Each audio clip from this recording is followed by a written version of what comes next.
Welcome to Health and Veritas. I'm Harlan. And I'm Howie Foreman. We are physicians and professors at Yale University. We're trying to get closer to the truth about health and healthcare. This week, we will be speaking with Dr. Jeffrey Gruen. But first, what's got your attention, Harlan? Yeah, I want to talk a little bit about an article that came out that was taking a look at physical activity and risk. And you exercise every day, don't you, Howie? I do. And there's a lot of evidence that people who exercise, stay active, do better than people who don't. But there's another thing that you can explore, which is among people who don't exercise very much. Doesn't make any difference whether they take a few minutes to run up the stairs or bursts. Bursts of activity. People are talking a lot about this. And you may know that there's a great interest in this high intensity training idea, which is and that's really more about 10 or 15 minutes where you're doing interval training, or what they call Tabata, where you're kind of going really hard and then taking a brief rest and going really hard. And for a long time, like, you see people making these pitches about, like, all you need to do to get rid of all your belly fat is 3 minutes a day or 5. And so it always sounded like just charlatans on TV. So I've been very excited about this too. Well, I think this HIIT thing, this high intensity training, actually might be real. But this study that came out, and listeners know that I'm a big fan of this UK Biobank, which is this large study of ultimately like about 500,000 people in the UK, where these people volunteered and provided a ton of information, and in many cases blood and other samples. They've undergone imaging. And it's created this large database, which is available to researchers around the world. And people continue to mine this database to try to create new knowledge that can help us. And a group of investigators took a look at the UK Biobank group and said, let's take a look at people who don't exercise. Let's try to focus on them. And let's ask this question, whether or not these short bursts of activity, but they're not like exercise, like running up the stairs for a minute or two, or like if you're walking across the street and you want to get across the crosswalk and then you zip across, you kind of have this extra, bounce in your step to get that done. Does that make any difference? And what they did in the UK Biobank was at some point after they had already started, they gave people wearables, something that would, a sensor that would go on their wrist. And they did that, had them wear it for about a week. So these individuals were being monitored. So many studies were sort of asked people like, hey, do you do this? Do you do that? And people have trouble recalling, or maybe they're a little ashamed to say they're not moving or whatever they're doing.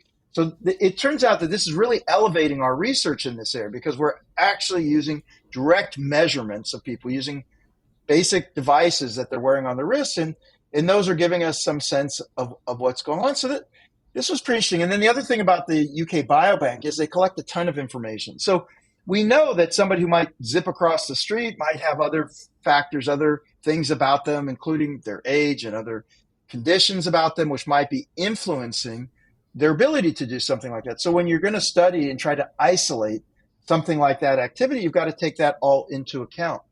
So they were able to do that. They studied about 25,000 people and then followed them up for about 7 years.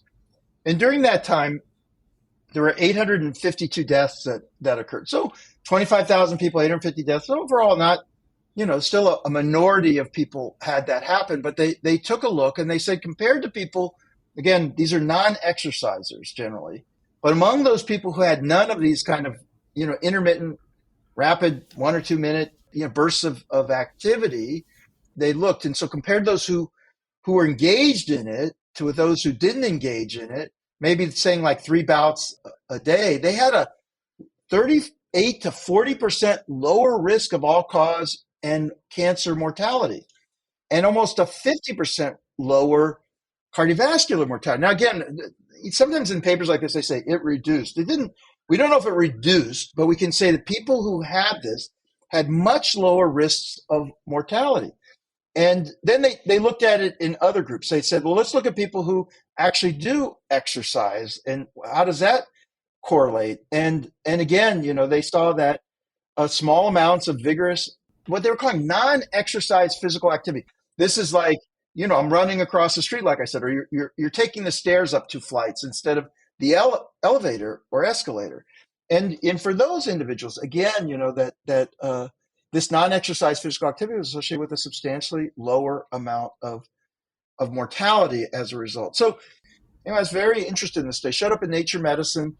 It was quite quite, I thought, an important one. It was reported in the New York Times, lots of people talking about it. That's fascinating. Yeah, thanks for summarizing that.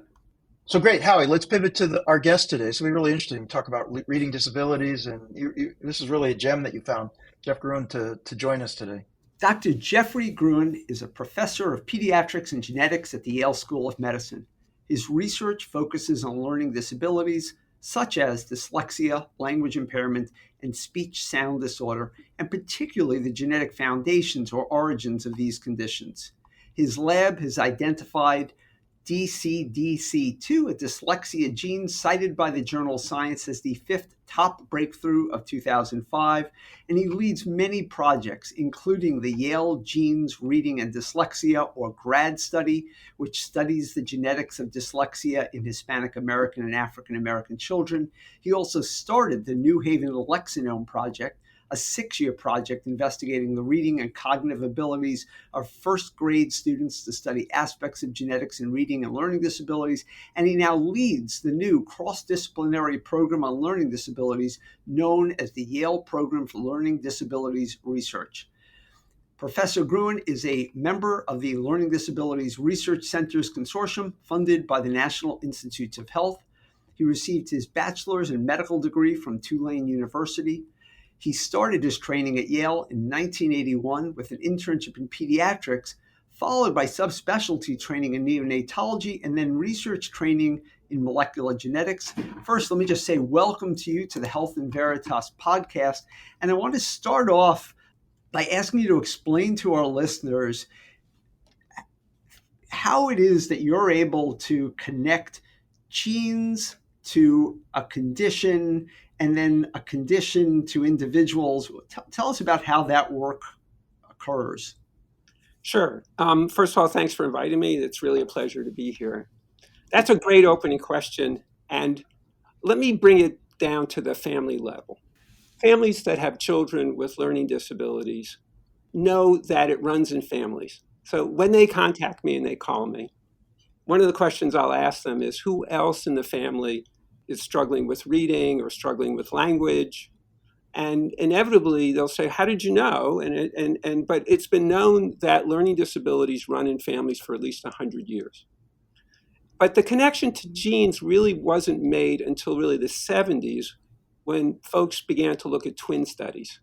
And so preceding molecular genetics were twin studies where people would compare outcomes between non-identical twins and identical twins. And intuitively, you can understand that identical twins share 100% of their genome, and non-identical twins share about half. And so if concordance is higher, that is, if both kids are affected more frequently in identical twins than non-identical twins, then it makes sense that the reason is it's because of their genome. It's because of the genes that they inherit. What's not so clear to families is that it's not the kind of inheritance that you would expect that we learned in high school. It's not Mendelian genetics, so it's not dominant, it's not recessive. It's actually all the above. And the reason is because reading disability or dyslexia or language impairment are polygenic. That is, they're caused by multiple genes and an environmental factor. And so it is such that, in fact, from genetics, you can determine risk, but you can't determine diagnosis. So the best we can do is risk. But the data and the foundation are those twin studies. I wanted to break this down. I got some rapid fire questions for you just to kind of set the tone because, maybe Howie's more sophisticated than I am about this kind of stuff. And I want to just get to some of the basics. So what is dyslexia? So it's simply defined as difficulty learning to read in the presence of normal brain functioning. So normal IQ, no underlying brain disorder, and adequate opportunity to learn to read. And give me an example of some famous people who've had dyslexia. I think the most famous for our group and most relevant would probably be Charles Schwab. So, oh, really? Interesting. I've never met him, but I think he's done pretty well. And people say he's pretty highly effective. Aren't there some historic figures also who've said to have dyslexia? There are. You can see them on the web. I don't generally cite them because I don't think they've been formally tested. So what's the prevalence of dyslexia? How many people have it? What's the rate of it? Yeah. So the range is, depending upon what study you look at, is somewhere between 7 and 20%. Wow. But it's really quite high. It's very high. I usually quote around 10% as sort of an average. Now, the reason why there's such a wide range is because it depends how you set the cutoff. So if you look at reading, if any of us looks at reading performance across a large number of children, let's say we look at across the 2,300 fourth graders in New Haven County, and we did any standardized reading assessment. Let's say we did comprehension in these fourth graders. What we'd get is we'd get a bell curve, right, a normal distribution. And so what we're really looking at is the tail end, right, the poor performance. So it depends where you set your cutoff. You can set it at 5%, you can cut it off at 7%, 10%, et cetera. So in the United States, it depends what state you live in. So a lot of people might ask you, though, to what extent is this, and I'm going to get to this in a second, your connection with genes, but a lot of people might think, well, isn't this a lot about what your home environment is? Now, lots of people are on screens. I've got kids who are reading later now, then kids are having trouble because they're kind of missing a window when, some of the formative connections are made about reading because they're watching a lot of videos. I mean, how is it that you're able to identify this as what's actually mechanistically, inherited or biologic versus, then you've got all other things. Some people may have trouble with eyesight or other kinds of causes that are making it hard for them to read. So how do you disentangle that? And when you come up with those numbers, what percent do you think is actually, medically driven, that is sort of biologically driven as opposed to the environment and behavioral?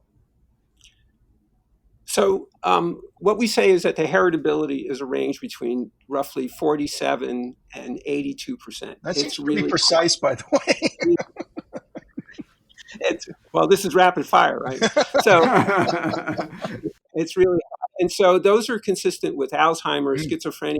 In fact, the only things really probably greater than that are autism, which is probably amongst the 90%. So we're talking about heritability. That's across a population. What I'm telling you is that, and I generally think of it in somewhere closer to 80%, is that 80% of our reading performance is because of our genes, and only a small part environmental. How do we know that? Because of those twin and family studies that I was talking about. And if you look at those family and twin studies, and especially in twins, when you can control for environment, not perfectly, but pretty good, that's how people finally determine that environment is actually a smaller piece than the total genetic piece. I never imagined that. Let me get one more rapid fire, Howie, then I'm going to bounce back to you because there's just one other question I had that was sort of on the foundational side.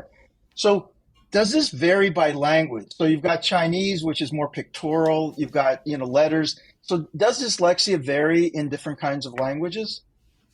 So people thought that's the case, but it actually is not. And if you think about it intuitively, it makes sense that Homo sapiens, we use the same mechanism and pathways in our brains to process both verbal and written language. So it is true that the Eastern languages are more iconographic or pictorial, as you say. That's absolutely true. But we spent a lot of time in China, and the prevalence of dyslexia is about the same as everywhere else in the world.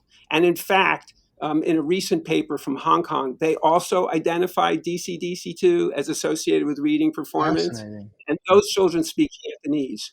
So in the early reports, I think in the 70s, the thought was, well, there were different pathways, but in fact, they're not. And so as we see the imaging studies come through now of the last 5 years, we're using the same exact pathways, the same parts of our brain. And their speaking is normal. It's just the reading. Yeah. Typically, to be in our studies, you got to be smart, right? We use an IQ cutoff. So this is not intellectual development problems. These people are smart. These kids are smart. In fact, girls are really smart. And that's the problem with identifying dyslexia in girls, because they hide. They hide, especially in the early grades. Boys in early grades, they act out. You find it, yeah. But girls hide. There's, one of the things from the Lexinome project that was striking to me was that over the years, the students continue to track. Once they have the gene, they don't suddenly improve, they continue to track. But one of the objectives of the project is to figure out what interventions might work for these populations. Can you tell our audience a little bit about like what are the interventions that might work, that do work, and what's the hope for these populations? So that's a great question. Interventions do work, Howie, but there's a narrow window. And the window is somewhere between first and early fifth grade, maybe as late as sixth grade. If you find a child, you can identify a child who's struggling with reading in the early primary grades, and you offer them an intense, long intervention. I'm talking about 90 to 110, 120 hours over the course of a single year. So that means pulling them out of class for probably every day for an hour in small groups.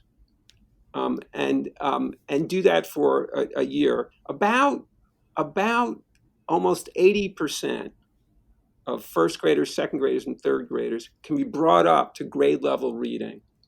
And if you retest them 2 years after completing the intervention, it's sustained. They'll still be reading at grade level. But if you if you don't identify the kids, and you pick them up in high school, then the response to intervention hits maybe 25%, maybe 30%. So the window of plasticity is early on. And so that's why it's so important to identify these kids early. And most of the paper, pencil, or computer-based ways that we do this are not very sensitive. You think about it for a minute. You have to do some reading. You have to have some reading skills in order to be tested. So you can't really, kindergarten is sort of out. They don't do so great. You can get some language stuff, but not really reading stuff. First and second grade, not so great. They get better in fourth, fifth grade, but you're moving out of the window when intervention works best. And so the idea here with genetics would be to deploy on a large scale a genetic screen to identify children at risk and get them into intervention early when it really works, instead of wasting money and time when finally picking the kids up in high school. And there's some estimates that maybe 50% of kids with reading disability or dyslexia are not picked up even until they hit high school, if they make it. Yeah, I was going to ask you about that. What percent you thought? So 50%. And my hunch is there's also health equity issues in here too. That who gets picked up, and so it's sort of an added disadvantage of you've got social determinant issues, and then if kids have reading, is that what you found in the research? Well, what we have always strived to do was to be in the community. So as you know, Yale, Harlan doesn't have a lab school. So we've done our research in New Haven public schools. And because that's going to be pretty representative, if you look at the demographics, pretty representative broadly of the United States. So I think that's a good place to go. So we didn't really address that, but we did address that it's well known that all the genetic studies of reading and language, et cetera, have always traditionally been done in European American kids, in kids of European ancestry, white kids. And so there really was no genetic data. So that's why, as Howie mentioned in the opener, the grad study really hit only Hispanic American kids and African American kids. And our Lexinome project is more heavily weighted towards that because that's what's represented in New Haven public schools. And so that's what we have. So is there an equity issue? Absolutely, there's an equity issue. It has to do with economics, has to do with location, has to do with the way schools are structured, but it's real and it's there, yes. Is there a clue anyone listening should be thinking about that tips them to say, like, maybe we should be referred to someone like you? Yeah. Well, they don't want to come to me. Okay. Yeah. Last thing anybody ever needs is a neonatologist.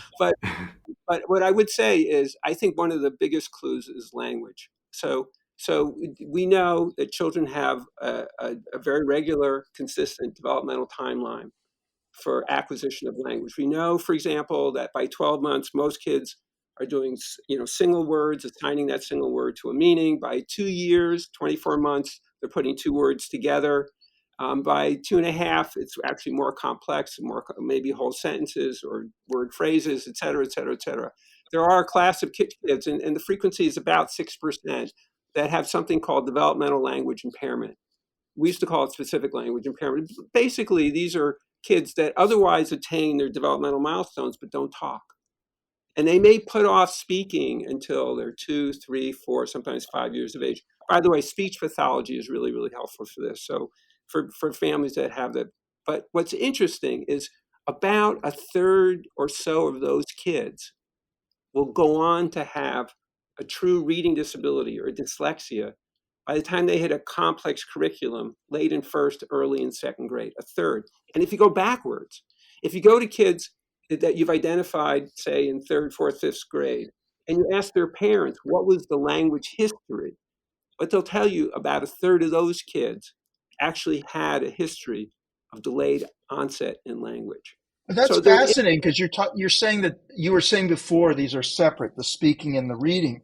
But these kids who are delayed speakers actually then end up having reading. But the kids who are delayed readers, maybe that's not as much an issue. what I'm saying is that there's shared genetic effects. And we know this. So a third of the kids with language impairment actually go on to have reading and reading. And if you look at that, there are some people who said that language and reading are almost on a continuum. They're separate processes and there are separate genes. So it's not all the same genes, but they do share some. And there is a very strong relationship between auditory processing, right? How we understand each other, how we're having this very complex discussion right now, how we understand each other, and how we read and how we decode and understand what we're reading and process that. They are definitely related. They're not the same. And that's totally different to how we speak. So how we express ourselves, the physical motion of how we, use our cranial nerve to actually articulate words. That's separate again. Wow. The other problem is that a lot of kids will be comorbid. So about a third of kids will have more than one learning disability. So they may have attention in reading, or they may have language in reading, or there's these sorts of things. And so it makes it a very, very challenging thing for schools and for parents. Oh, so interesting. Can I ask you, we before we started the podcast, we had a conversation, and you're welcome not to answer this, by the way, but can I ask it anyway? You faced sort of a existential question at the beginning of your research career about what direction to go. And you really weren't sure of what to do. And so you asked the person who preceded you. Can you give us a little quick summary of that conversation? Because I found that fascinating, and I think people should know this. Sure. Quickly, as you mentioned in the opener, is that I came to Yale to do residency training in pediatrics. And as a young male, I became interested in neonatology. Neonatology is intense, it's fast, you get to do procedures, it's nice. But along the way, I learned that actually this whole idea of doing science is really kind of a cool thing. And so I decided that during fellowship, I was going to incorporate science. And so I went into Jim Jameson's lab for 2 years in cell biology. And while I was in Jim's lab, I happened to meet some people from Sherm Weissman's lab and was very interested in the kind of things in cloning that they were doing. It was relatively new, and I was really interested in it. So I went to talk to Sherman, and I had no idea what he was talking about. Because Sherman was inventing many of the methodologies that were ultimately going to be used in the Human Genome Project. But clearly, I respected who he was and the kind of accomplishments that he'd been doing it by that time. The person who preceded me in the lab at that time was a guy by the name of Francis Collins. And as you know, Francis became ultimately the head of the Human Genome Project for the NIH and the head of the NIH. But in those days, he was just Francis Collins, who had come here to do fellowship training in, go to medical school, do residency and fellowship in genetics. And so I knew him clinically, and I knew he preceded me in the lab, so I gave him a call. He was at his first job, I think it was at University of Michigan. And he kindly answered, of course, because he was just kind of a regular guy then. He wasn't. It was before he cloned. Still a pretty regular guy. He is. Still plays the guitar. Yeah. I don't know if he rides his motorcycle anymore, but I hope not. But he's and he said, Jeff, there are lots of good labs at Yale you might think about, but I think Sherm Weissman is the smartest guy I ever met. I didn't really know what I was getting into, but I did know I was going to jump into the deep end of the pool. And I always thought that, if I'm going to do something, I might as well go all out. And so that's what we did. And I stayed there for 7 years. I didn't really have a science background. And so I was at the bench for 7 years. Sherman was wonderful. It was a great environment. It was very open. He's a very creative guy, as you probably know if you've ever spoken to him. And it worked out really, really well. I mean, I didn't then go into reading disability. He put me on more of a conventional project, eventually got scooped by a private company. But I had advantages that we were able to use and begin to address this whole idea of learning disabilities and the genetics of learning disabilities. So that's kind of how, when people meet me, this is what they think. They think, oh, yeah, pediatrician, he likes kids, reading is really important. Yeah, that's all true, but that's not how it happened. It happened with a Serendipity. competitive edge in molecular genetics. By that time, working with Sherman, I had cloned the entire short arm of chromosome 6. This is before the Human Genome Project. And so when we got scooped for hemochromatosis, which happened by a private company, I said, well, what am I going to do now? And I looked around and there was the reading disability stuff. And so that's how we started going after it. It wasn't, yes, I care about kids. It's absolutely true. But Right. that's not my clinical background. It was because of the science. And the science is very cool. So appreciate you Thank taking you the time so to be with much. us. Yeah, it's really Yeah, talks a lot in a short this is period. amazing. Yeah. And hopefully we'll have you back if you can spare more time. We'd love to have you back. Well, that was good. I really learned a lot in that discussion, Howie. But let's pivot to your side. So, what's on your mind this week? Yeah, so I want to actually stick to that theme a little bit, and I'm going to talk about my own genetics, which, I'm an open book, and you and I have been friends and colleagues for most of my professional career, and you know a lot about my own medical history. You've seen me suffer two catastrophic surgical emergencies that were at least partly, if not fully, due to what I have believed to be one of the Ehlers-Danlos syndromes. And I have a vast array of symptoms that seem to align with one or another of the subtypes of Ehlers-Danlos. And I've known that I've had some type of collagen problem since I was about 18 years of age. But this great story was published in Stat News about a few days ago, and we'll link that to the website, that describes other similar people who have suffered from one of these subtypes. It resonated a lot with me. Now, the title is Revenge of the Gaslit Patients. And I personally have never felt particularly gaslit by this, maybe because I'm in medicine, but it was always difficult to tell people that I had this constellation of symptoms. And by the way, many of them seemed completely unrelated to collagen, but that it was likely due to this disease, but I had no proof of that. And I'd been tested for many genetic diseases. They always came back negative. I had specialists at Yale, at the Mayo Clinic, at Johns Hopkins. Those specialists were always very encouraging, reminding me that most such patients don't fit neatly into a genetic profile, but it nonetheless was challenging to explain to other doctors or other individuals. So about 6 months ago, for the first time, my decoded genome started to actually show positive findings that seemed to put me closer to an actual diagnosis, much as is alluded to in the article that I referenced. At the moment, the best that they can say about me is that I likely have something that we call Ehlers-Danlos classical-like syndrome, which is one of the 13 subtypes that are now identified. There are sufficient other abnormal genes that they've identified that could help us refine this further in the years ahead. I bring this up not so much to tell people my own personal medical history, but to say that many, many of our listeners have unique symptoms or arrays of symptoms or are predisposed to certain conditions or one or another, or even predisposed to be well treated or poorly treated by certain medications that are often written off. People can be described as psychosomatic or symptoms that are psychosomatic. But as we heard today, the genetic revolution is just revving up. And I hope it brings comfort and most of all, diagnosis and treatment for so many people who live with chronic conditions and may or may not feel like they are gaslit. Yeah, I mean, my hope is that we're on the cusp of being able to illuminate the underlying cause and help to categorize and affirm, what a lot of people have. They know they've got something important. They just don't know what it is. It hasn't met the patterns that we've seen of disease in the past, that our descriptions of disease, I think, will evolve substantially. Right now, we've inherited a taxonomy, a description of disease that's, 100 years old, probably in many cases. And we're, I think, about to reform our understanding of disease and the way we describe it. One thing I want to ask you, though, Howie, is because some of our listeners still may not be familiar with this syndrome. Who is Ehlers-Danlos? I mean, Yes. what is that, and why is it called that? And do you want to just explain that a little bit?